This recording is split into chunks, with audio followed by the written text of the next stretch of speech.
Welcome to the CMO Spotlight. And today I'm here with Karima McDaniel, who is the President and General Manager for You by Tia. Welcome, Karima. Hi, nice to be here.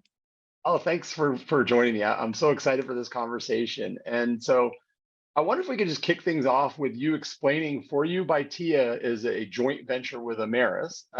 Sorry, I mispronounced it. But if you could just tell us a little bit more about what For You by Tia is and how that fits in with Yeah. Amyris. So For You by Tia is a clean beauty company that specializes in science-based hair care for textured hair. So that's in pretty much any type of curly hair. We are founded by Tia Mowry, who is a celebrity founder. She's been, really building this brand and was really looking for a partner to help do that. And Amyris is a clean beauty biotech company that really specializes in coming up with sustainable, clean ingredient alternatives across the beauty industry. So they supply most of the beauty industry with specific ingredients for products. And so For You by Tia is a joint venture between Tia Mowry and Amyris to bring, high performance, science-based curl care to this textured hair consumer. So we launched in February, so we're still very new. I am president of the brand. And so I've been here working with Tia and with Amyris to really bring this brand to life, from everything from what are the products going to be, how do we market. The whole premise behind the brand is your natural hair journey made simpler. For those in this natural hair care space, it can be very confusing. And so there's lots of products. It for a very long time was a very underserved market. And so people sort of went to their own solutions of creating sort of concoctions at home and really learning from each other. So learning on YouTube is really where this category really took off. And so our goal is to give simplified solutions that work across curl types, that are all clean, all sustainable. And so you can feel good about using them for your hair and for the planet. Very cool. All right. And I know you've spent a really large chunk of your career in the personal care space. I know you went to Hampton undergrad Good, and yes. then Michigan got your MBA at the Ross School of Business at University of Michigan. But I wondered if you could tell us a little bit about your career journey, because I know your title now is president and general manager, but you definitely had a marketing background. So I maybe start with telling us about your role now, and then we can talk about the career path. Yeah, so I am president, so I lead the brand. So I'm responsible for, getting it in market, financials for the brand, pretty much everything behind it. And so building out the strategy and how we grow. But it is a bit of, my career path has been a journey. So I've been in very similar roles, but this is sort of, I think, a nice sort of full circle moment for me. So I've spent most of my career in marketing. I think marketing is like my true strength. I am a brand builder at my core. It's who I am. But I've spent about 20 years in marketing. About 15 years ago, I really developed a love for beauty. And so I am just a beauty junkie personally, but as I started my career in, beauty and CPG marketing, I went very, very deep with Johnson & Johnson and Neutrogena and building out a lot of the categories that they have. So I got, very broad exposure across every category that pretty much touches your body, and also in very big businesses within that umbrella and very small. And so it was a really great learning experience. And then I went really deep into skincare. And I think, I got a very traditional experience there, and then went to Roden & Fields, was the number one skincare brand. I joined them at a really interesting time where they were, I would say, about a $600 million brand when I joined. And then sort of from there was just on a rocket ship to be the number one brand. When I left there, they were about 1.2 billion. And my role there was building new products, helping them reach new customers.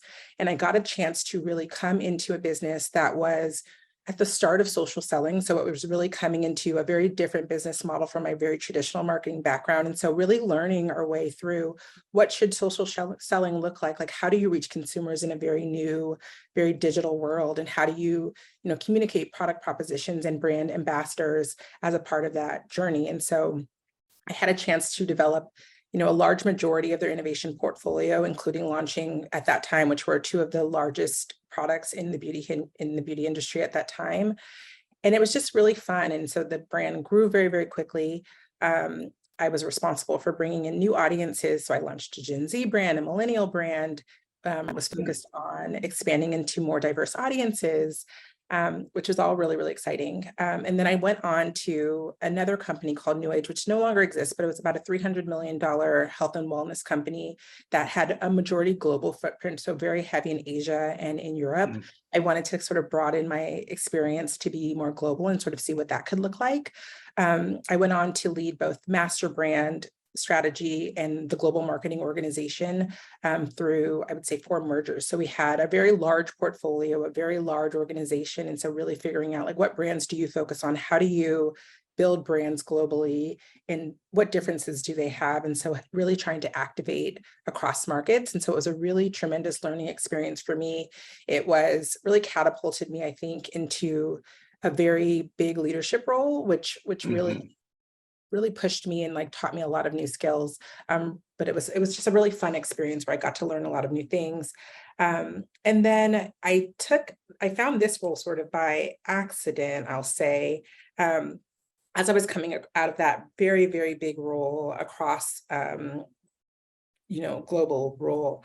I wanted something that was kind of back to my core, I would say. So this is the role that I'm in now. What really excited me about it was building something from the ground up. It had not launched at all. And so really starting to figure out what should this be. And so that's a very different type of role than if you're really trying to accelerate brands that already exist. But this is like, how do you create something very new and build a lasting legacy brand? And so that's really the goal here. And so this is just a great mix of my passion for beauty, my passion for building brands, and then sort of my personal passion of how do I advance representation in the beauty industry. So it's this full circle moment of doing it with Tia Mowry as the founder of this brand, and then also Amherst, which is really the powerhouse in clean beauty science. Nice. Well, that's an exciting journey, and it seems like this role is perfect for you in terms of like culmination of all of your experiences. You're probably calling on different parts of your 100%, path for this role. 100%, yes. Well, and that leads me to my next question, which is there a piece of advice that you either wish that you'd gotten early in your career, or maybe you would give to somebody that's just starting out in a marketing career? Yeah. I would say there's probably 2 pieces of advice I think that were, one I wish I'd gotten early, and one that I think was really useful. Mm, One early manager of mine, she was very focused on helping us figure out like, what do you want to be known for? And mm, so you want to be good at lots of things, right? And so I think a lot of marketers are pretty general in terms of like their skill sets, but she said she would really focus us on, what do you want people to reach out to you for? So if it's you're really good at insights, or you're really good at advertising, or what is it? What is that? And build out that strength, because a lot of times I think we're really taught to supplement our weaknesses. And so you don't want to have any deficiencies, but you really want to help accelerate your strengths, because that's what's really going to be your calling card as people remember you and remember, the impact that you left. It's always going to be on those things that you really excel in, and how do you help push yourself further in those things. So that's one piece of advice. I think the second would be, if I could tell my younger career self anything, it would mhm. probably be just to speak up sooner. Like I think, a lot of times you're absorbing, you're learning, you're trying, you don't know if you know as much as everyone else in the room. And I think there's so many times where I missed opportunities to really communicate the breadth of my experiences much earlier, and my opinions. And I wish I had freed myself from that, of just sort of that worry of, do I know enough? Do I have enough information? And looking back, I realized like I knew way more than I gave myself credit for. Mhm. I wish I just had owned that. Well, I think a lot of us, you build the confidence over time to use your voice, even though you probably it was inside of you all along. I think Yes. just like the Wizard of Oz, like you had the power within you the entire time. Yep. And some people just have like some instincts. And I think especially if, for me, like if I know that, marketing is one of my strengths, I have like just some instincts there that I probably could have leaned into even earlier than I have Mhm. the full confidence of using my voice there. Sure. So I believe that everybody has a superpower, and so I'm just curious what you think your superpower might be. Ooh, I think my superpower is probably, I think I'm going to probably lean into these twos. Like, I think there's like probably a personal one and like the professional one. I Sure. think Yeah, yeah.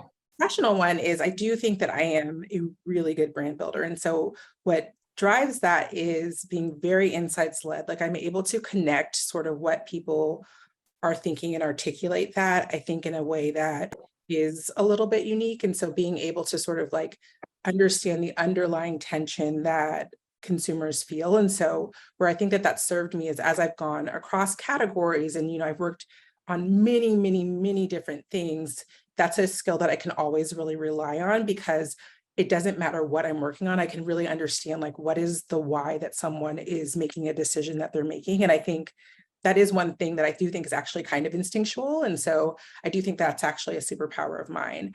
So that's my professional one. I think the other one that's probably more personality based, but has served me professionally is I am pretty adaptable and resourceful. And so I once had a manager tell me that it feels like everyone in the organization works for me. And I thought that was a really interesting comment because, Mm. at that time I was not in a role of authority, but I had a lot of informal authority. And so I was very good at, I've always worked on like very scrappy teams, or like if I'm on a smaller team, figuring out like, how do I build relationships with people that could help me and we can help each other across the organization. And so you're able to make your teams that much larger if you can sort of find those people who you can be resources for each other, even if you don't have formal relationships. And I think that's a unique skill. And I think you have to put some time into building that out, but it's really served me in being able to move very quickly in oftentimes roles where I'm not fully resourced, but still being able to, get the things that I need to get done, because I'm able to sort of think very differently about how organizations are structured and figure out how I can pull broader organization to support me, even if they're not a part of my immediate team. That is a superpower, by the way, for sure. Okay, so I'm curious if there are certain values that you want to demonstrate to your team, or maybe you would demand these values from anybody that would work on your team. Ooh, yeah, I think there's a few that are really core. I think one is just always having intellectual curiosity. Like my sort of with my team, I'm always like, you have to ask like 3 more questions than you think you need to, because usually you can get yourself much further than you think you can by really pushing yourself to ask more questions. So I really value intellectual curiosity because I think it makes you resourceful. I think the other is really practicing having tough conversations. And I don't think it's something that people do enough. And it's not something that I'm necessarily love to do, but I've gotten very good at having very straightforward conversations where we might have disagreement, or I might, have some critique, but doing it from a place where it feels very straightforward, very clear, but not emotional. And so I think it's a skill that you have to develop, because you're inherently not going to always agree with people. You're going to have feedback, especially in a career like marketing, which is fairly subjective. Being able to give feedback to people in a way that can be received. And I think part of that is able to have very direct conversations where that the person isn't trying to hurt you in some way or manipulate you. So it's being really clear. And so this is like another saying that someone taught me at some point, that clear is kind. And so you have to be clear in what your feedback is, clear in what your intention is. And it might not be popular, but at least you can have the discussion around it. And you can have disagreement in a positive way. And I think that is something that people do not practice enough. Yeah. And unless you practice it, it's like, then when you really need it, you're not good at it yet. Whereas if you practice it in advance, then you have that arrow in your quiver ready to pull it out. Yes, I've been forced into practicing it sometimes where it was very uncomfortable for me, but I'm so thankful for those experiences where you might have someone who's really challenging for you to work with. And so it's a great opportunity for like, how do we practice coming away with, at least like clarity of intention and even getting to like a middle ground. And it's a continual thing that you really have to build that skill, but it's not, Well, if you don't flex the muscles, then the muscles don't get toned, Exactly. So I'm going to shift gears a little bit, because here at Setup, we help marketers thrive by connecting them with the best people and the resources. And that often means that we connect brands and marketing agencies together. So we don't live squarely on the agency side of things. And we're not really on the client side of things. We live in that space between. So we spend a lot of time thinking about and talking about that relationship between brands and agencies. And so I'm curious if, how you have worked with agencies either at For You by Tia or maybe at New Age or even at J&J or Rodan Fields, one of your, just generally, how do you like to work with marketing agencies? Yes, I will say every company I've worked at has had a very different relationship with agencies. And I think part of that is, depending on where you are, there's sometimes people feel more comfortable with things being in-house versus externally. And I think it also depends on the team. So I'm a big believer in agencies. Like I actually started in the agency world in advertising. And so I do think that there is value in sort of outsourcing skills that you don't have internally. I think it does really depend on the team that you have, though. And so one of the things that I think is really important as agencies and teams connect is understanding on both sides. So a lot of times as a client, you're going out and sort of finding what are the capabilities that you need.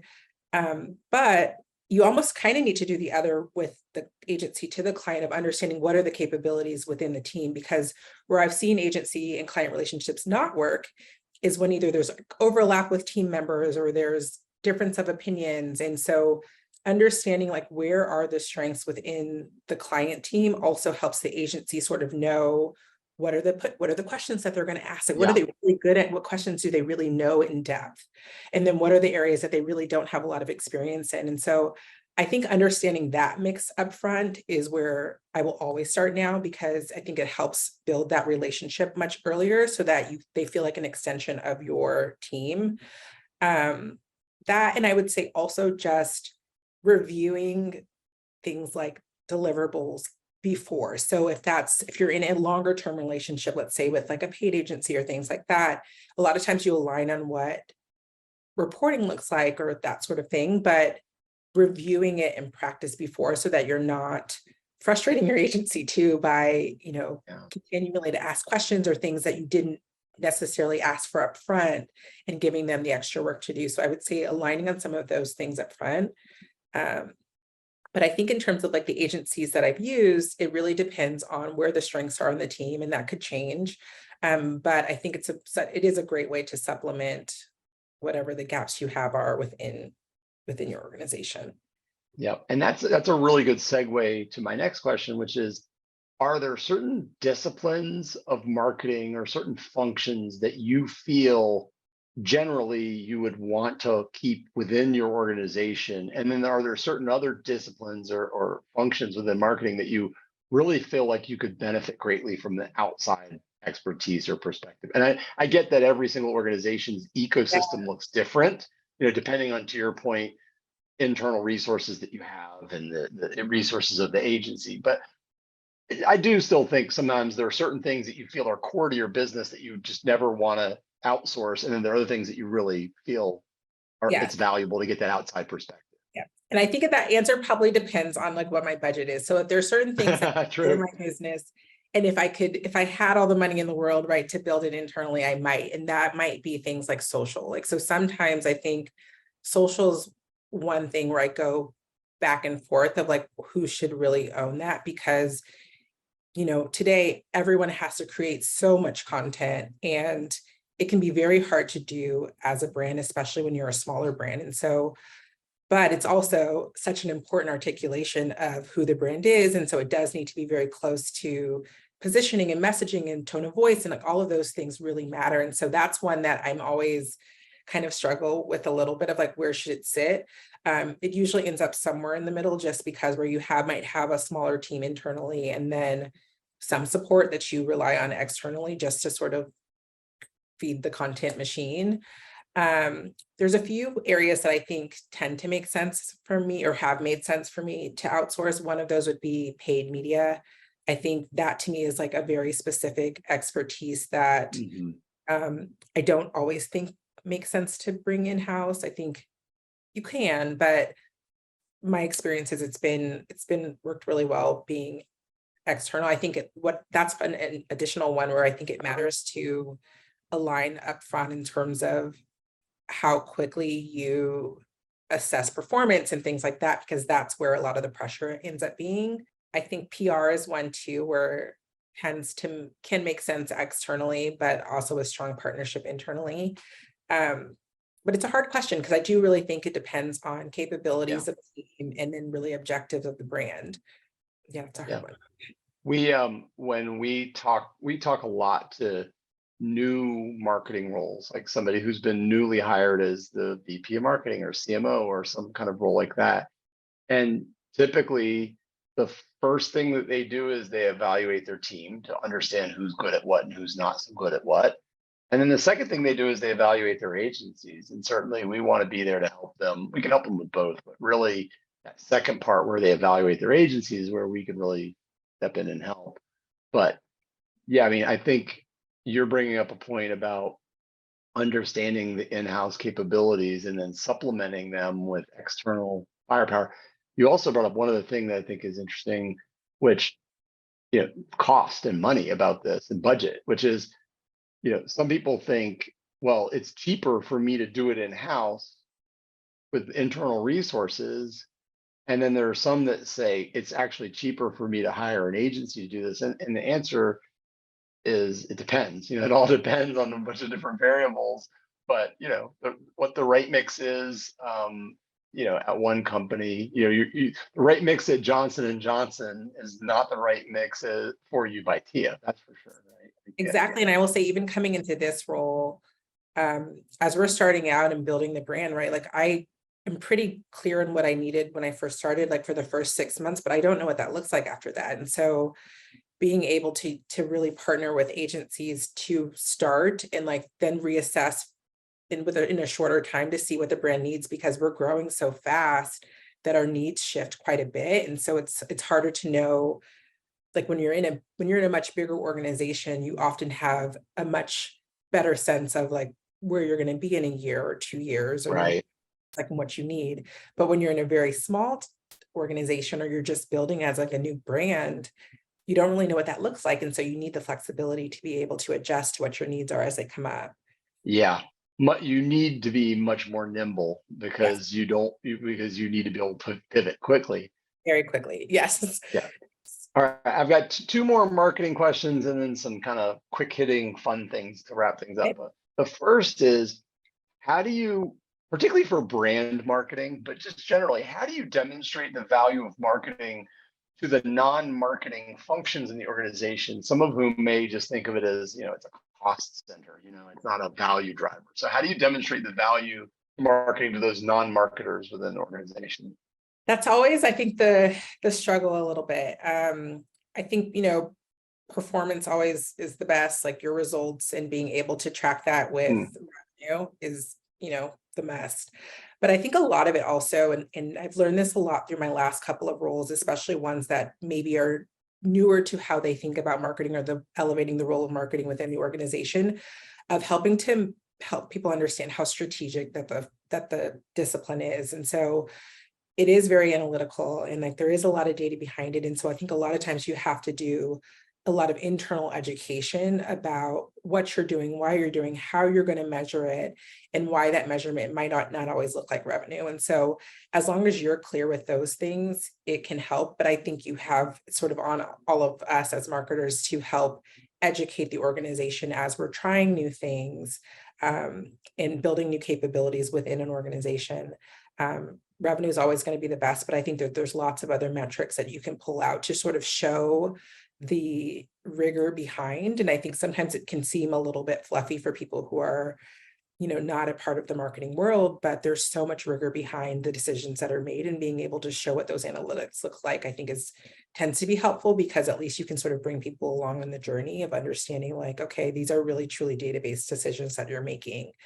But it's always, I think this is always the challenge for marketing, because it can be harder to tie to also direct results, especially when you're thinking like, how do I build this brand for the long term? And sometimes you have to, really lean into things that are awareness driving, or like that don't immediately pay off, but they're Right.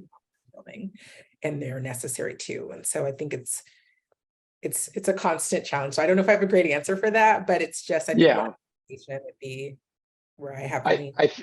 I think for the non-revenue driving efforts, it's more about showing progress, Yes, like if it's a net promoter score improvement over time, or increase in social follow or share of voice or something like that, versus the hard sales that came from this direct effort. At least you can show progress towards the goal from where we started and where we are today.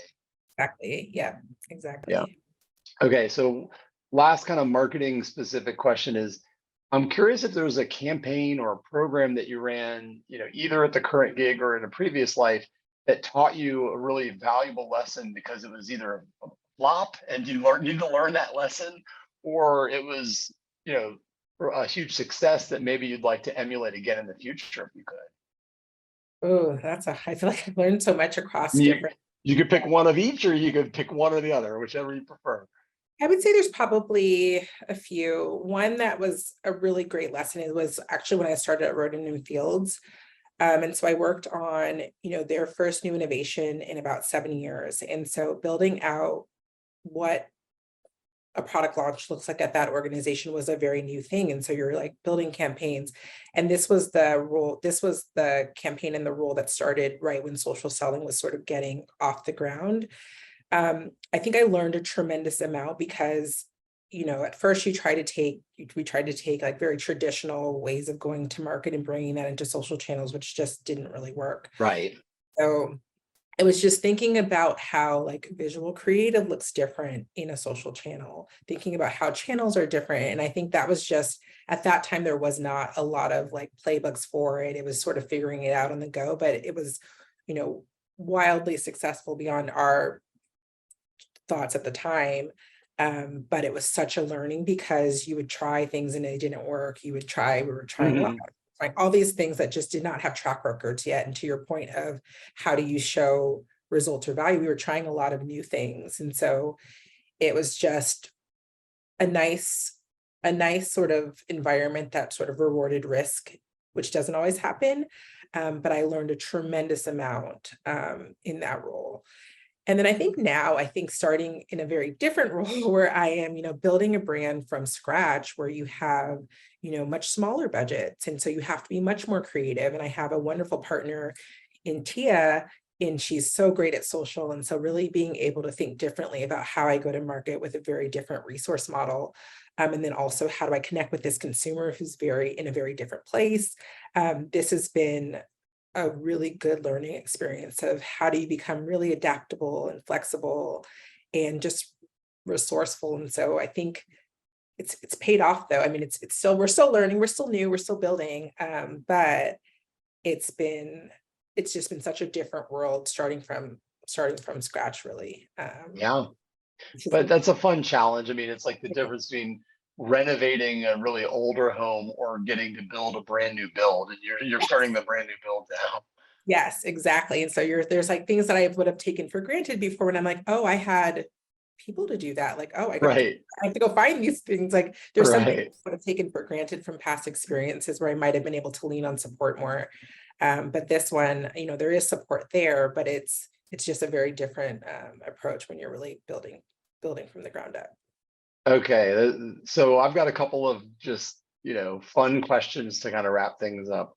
The first is there a movie or a band or a book or a quote or a sports team that really inspires you? And what is it about that thing that inspires you most? Ooh, that's a good one. I don't know that one yet. Well, there's a quote that I always go to. Well, there's a quote that I always think about. And actually, I kind of found this a little earlier in my career when I was like burning myself out, actually. So I work very Hmm. hard. And so I can burn myself out sometimes. And so I read a quote that was just said like, there's another way to exist in the world.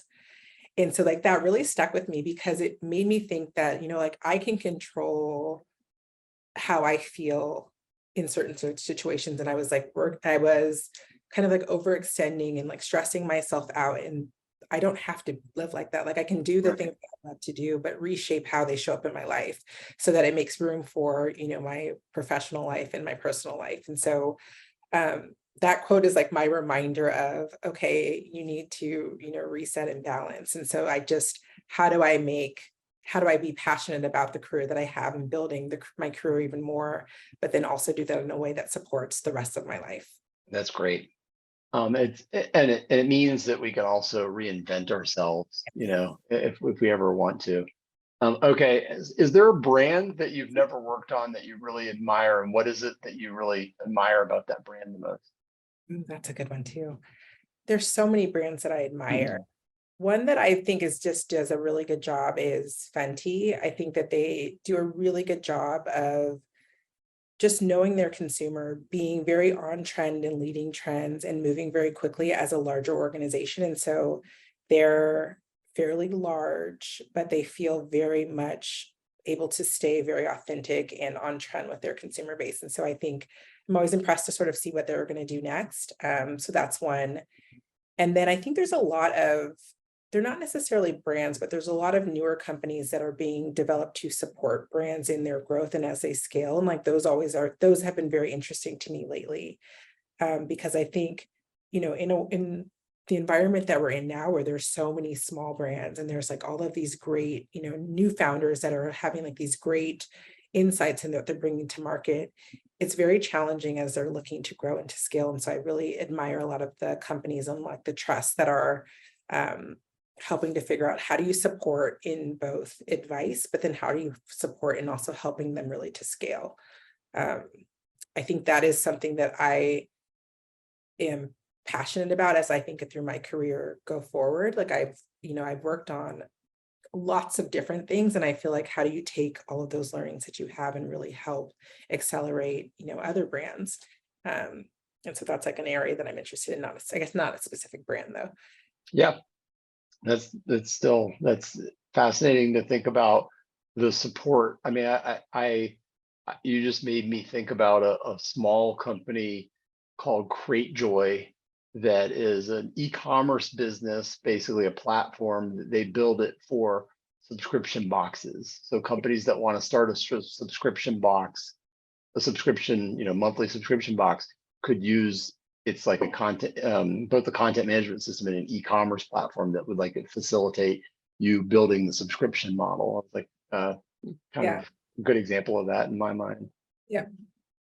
Okay, so last question is, outside of family, which is sometimes an obvious answer, where do you find joy outside of work? Do you have any hobbies or things that you like to do outside of work? Yeah, I usually love anything that helps me be creative in different ways. And so for me, what that looks like is I love cooking. Hmm. Uh, I think for me, that's like a way that I can express creativity. So things like cooking or interior design, like I love food, but I'm also like a very visual person. So Hmm. I find that I'm the most fulfilled when I have other creative outlets. And so right now that looks like cooking. I've been really getting into like new recipes and trying new things and how do I push myself into new cuisines.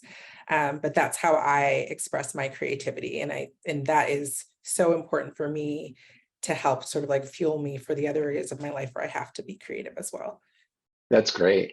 That's great. Well, often people that love cooking, it's not about just the food that feeds you, but it's about the expressing yourself. The pots and pans are your canvas, and Yeah. the food is the paint, and it's a way to kind of express yourself creatively. I love it. All right. Well, this has been such a fantastic conversation. So Karima McDaniel is the president and general manager of For You by Tia. Karima, this has been such a Yes, joy to thank have this you. This is conversation. fun. Thank you so much. Yes, thank you.